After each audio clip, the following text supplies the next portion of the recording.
Personal Memoirs of U.S. Grant, complete by Ulysses S. Ulysses Simpson, Grant.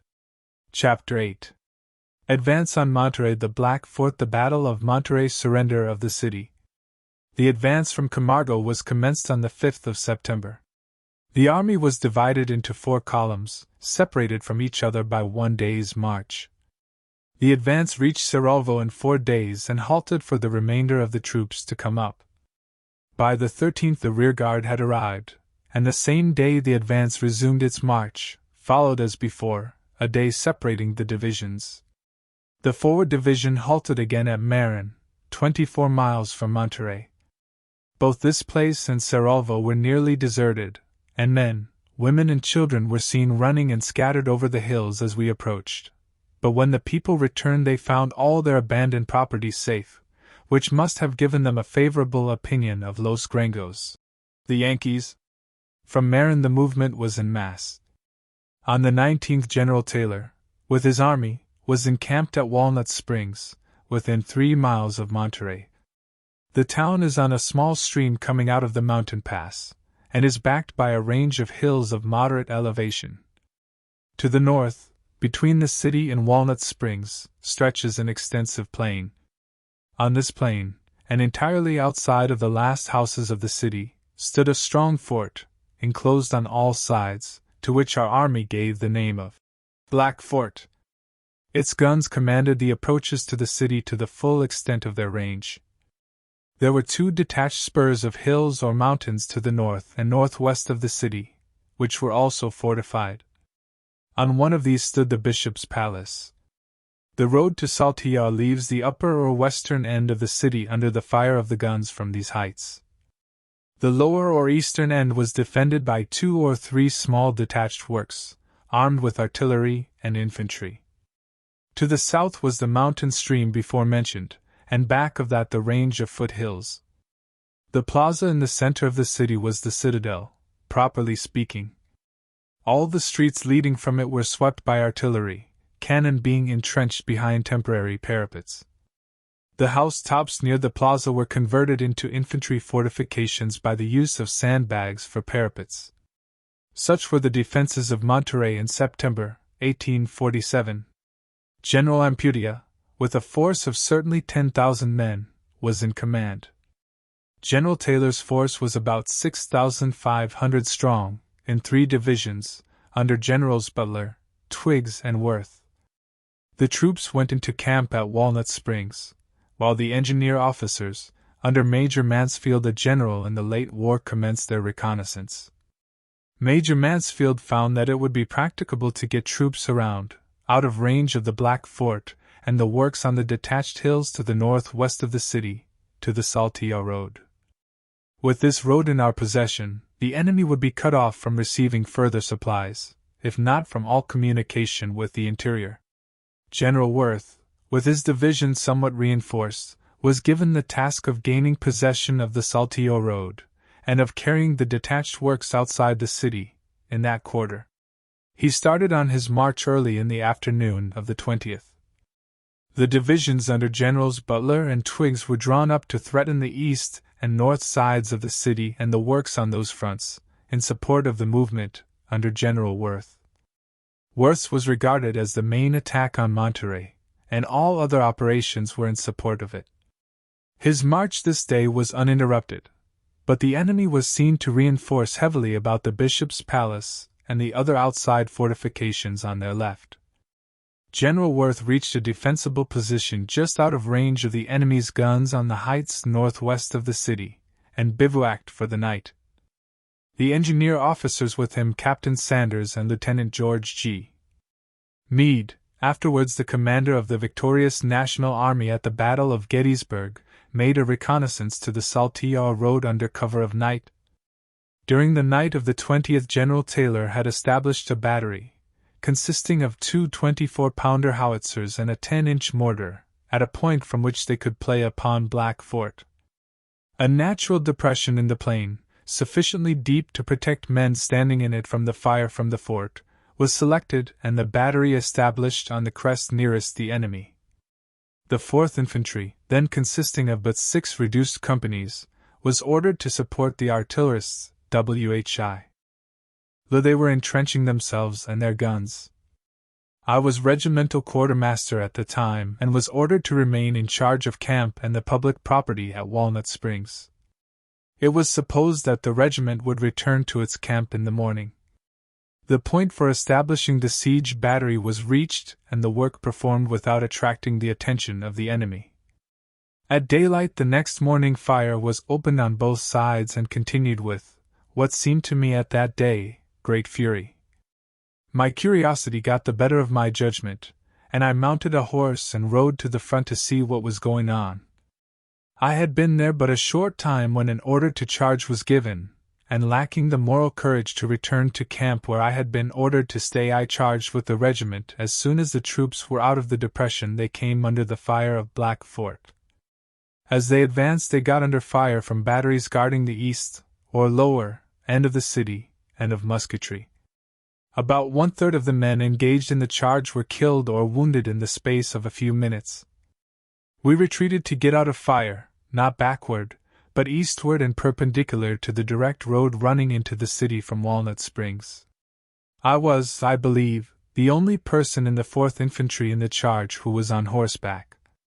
When we got to a place of safety, the regiment halted and drew itself together, what was left of it.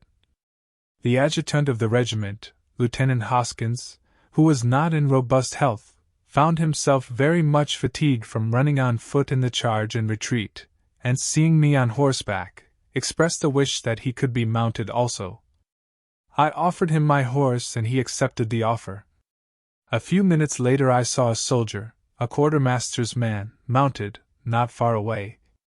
I ran to him, took his horse and was back with the regiment in a few minutes. In a short time we were off again, and the next place of safety from the shots of the enemy that I recollect of being in was a field of cane or corn to the northeast of the lower batteries. The adjutant to whom I had loaned my horse was killed, and I was designated to act in his place. This charge was ill-conceived, or badly executed. We belonged to the brigade commanded by Lieutenant Colonel Garland, and he had received orders to charge the lower batteries of the city, and carry them if he could without too much loss, for the purpose of creating a diversion in favor of Worth, who was conducting the movement which it was intended should be decisive. By a movement by the left flank, Garland could have led his men beyond the range of the fire from Black Fort, and advanced towards the northeast angle of the city, as well covered from fire as could be expected. There was no undue loss of life in reaching the lower end of Monterey, except that sustained by Garland's command. Meanwhile Quitman's brigade, conducted by an officer of engineers, had reached the eastern end of the city, and was placed under cover of the houses without much loss. Colonel Garland's brigade also arrived at the suburbs, and by the assistance of some of our troops that had reached housetops from which they could fire into a little battery covering the approaches to the lower end of the city, the battery was speedily captured and its guns were turned upon another work of the enemy. An entrance into the east end of the city was now secured, and the houses protected our troops so long as they were inactive. On the west, General Worth had reached the Saltillo road after some fighting but without heavy loss. He turned from his new position and captured the forts on both heights in that quarter. This gave him possession of the upper or west end of Monterey. Troops from both Twiggs's and Butler's divisions were in possession of the east end of the town, but the Black Fort to the north of the town and the plaza in the center were still in the possession of the enemy. Our camps at Walnut Springs, 3 miles away, were guarded by a company from each regiment. A regiment of Kentucky volunteers guarded the mortars and howitzers engaged against Black Fort. Practically Monterey was invested. There was nothing done on the 22d by the United States troops, but the enemy kept up a harmless fire upon us from Black Fort, and the batteries still in their possession at the east end of the city. During the night they evacuated these, so that on the morning of the 23d we held undisputed possession of the east end of Monterey. Twiggs's division was at the lower end of the city, and well covered from the fire of the enemy. But the streets leading to the plaza, all Spanish or Spanish-American towns have near their centers a square called a Plaza Huerco. manned from all directions by artillery. The houses were flat-roofed and but 1 or 2 stories high, and about the plaza the roofs were manned with infantry, the troops being protected from our fire by parapets made of sandbags. All advances into the city were thus attended with much danger. While moving along streets which did not lead to the plaza, our men were protected from the fire, and from the view, of the enemy except at the crossings, but at these a volley of musketry and a discharge of grape shot were invariably encountered. The 3d and 4th regiments of infantry made an advance nearly to the plaza in this way and with heavy loss. The loss of the 3d infantry and commissioned officers was especially severe. There were only 5 companies of the regiment, and not over 12 officers present, and 5 of these officers were killed. When within a square of the plaza this small command, 10 companies in all, was brought to a halt. Placing themselves under cover from the shots of the enemy, the men would watch to detect a head above the sandbags on the neighboring houses. The exposure of a single head would bring a volley from our soldiers. P114. JPG, 42K. We had not occupied this position long when it was discovered that our ammunition was growing low. I volunteered to go back to the point we had started from, report our position to General Twiggs, and ask for ammunition to be forwarded. General Garland expressed a wish to get a message back to General Twiggs, his division commander, or General Taylor, to the effect that he was nearly out of ammunition and must have more sent to him, or otherwise be reinforced. Deeming the return dangerous, he did not like to order anyone to carry it, so he called for a volunteer. Lieutenant Grant offered his services, which were accepted. Publishers. We were at this time occupying ground off from the street, in rear of the houses. My ride back was an exposed one. Before starting I adjusted myself on the side of my horse furthest from the enemy, and with only 1 foot holding to the cantle of the saddle, and an arm over the neck of the horse exposed, I started at full run. It was only at street crossings that my horse was under fire, but these I crossed at such a flying rate that generally I was past and under cover of the next block of houses before the enemy fired. I got out safely without a scratch. At one place on my ride, I saw a sentry walking in front of a house, and stopped to inquire what he was doing there. Finding that the house was full of wounded American officers and soldiers, I dismounted and went in. I found there Captain Williams, of the Engineer Corps, wounded in the head, probably fatally, and Lieutenant Terrett, also badly wounded, his bowels protruding from his wound. There were quite a number of soldiers also. Promising them to report their situation, I left, readjusted myself to my horse, recommenced the run, and was soon with the troops at the east end. Before ammunition could be collected, the 2 regiments I had been with were seen returning, running the same gauntlet and getting out that they had passed in going in, but with comparatively little loss. The movement was countermanded and the troops were withdrawn. The poor wounded officers and men I had found fell into the hands of the enemy during the night and died. While this was going on at the east, General Worth, with a small division of troops, was advancing towards the plaza from the opposite end of the city.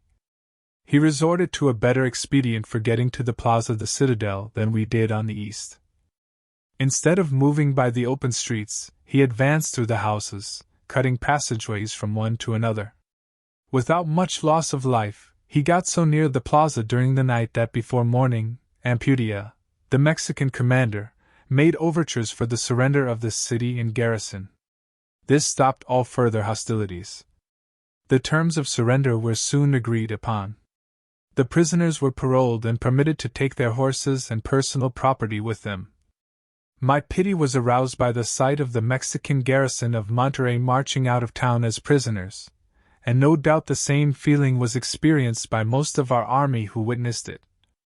Many of the prisoners were cavalry, armed with lances, and mounted on miserable little half-starved horses that did not look as if they could carry their riders out of town.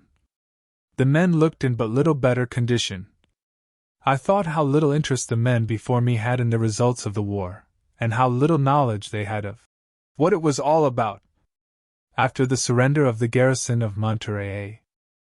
Quiet camp life was led until midwinter. As had been the case on the Rio Grande, the people who remained at their homes fraternized with the Yankees in the pleasantest manner.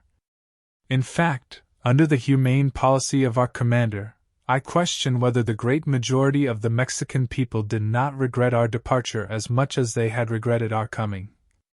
Property and person were thoroughly protected, and a market was afforded for all the products of the country such as the people had never enjoyed before. The educated and wealthy portion of the population here, as elsewhere, abandoned their homes and remained away from them as long as they were in the possession of the invaders. But this class formed a very small percentage of the whole population,